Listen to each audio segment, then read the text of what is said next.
Bienvenue sur votre nouvelle chaîne YouTube Urgence Afrique. L'information en continu sur les sujets brûlants du continent. Merci de vous abonner et d'activer la cloche de notification pour ne rien manquer.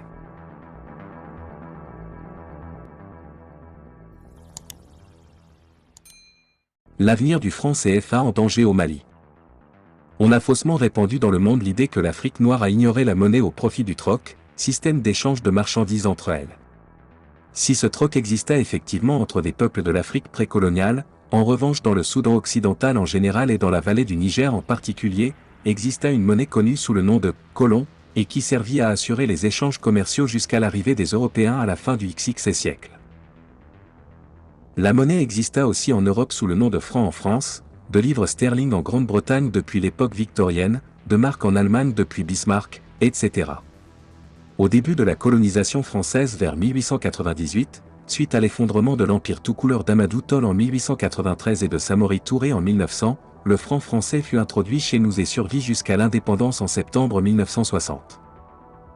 Ce franc connut plusieurs appellations dans les colonies françaises d'Afrique dont les plus anciennes furent le franc des comptoirs français d'Afrique, puis après 1956.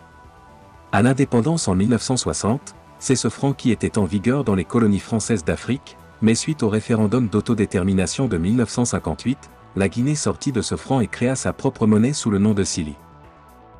Le Soudan français devenu Mali entre-temps lui emboîta le pas en 1960 en créant le franc malien qui nous servit de monnaie d'échange jusqu'en 1985 où Moussa Traoré décida de remorquer son pays à la zone franc en dépit des contestations et des oppositions que ce choix souleva. Si dans les années de l'indépendance, et même avant, la Grande-Bretagne mit sur pied sa propre organisation économique et politique sous le nom de Commonwealth britannique, mais autorisa ses anciennes colonies à créer leur propre monnaie, la France du général de Gaulle fit le choix contraire en interdisant à ses anciennes possessions de s'écarter, sous peine de lourdes sanctions économiques et financières, du franc de la métropole.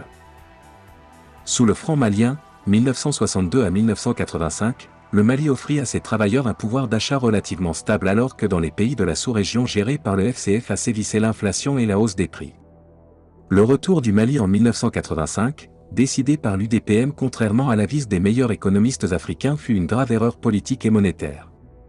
Le FCFA, n'étant qu'un instrument de domination aux mains de la France, adhérer à un tel réseau revenait à une subordination totale à celle-ci. Beaucoup de pays d'Afrique l'utilisent d'ailleurs sans en connaître les mécanismes de fonctionnement qui sont trop compliqués et se contentent de le faire consommer par leur population avec toutes les conséquences néfastes que comporte cette transaction.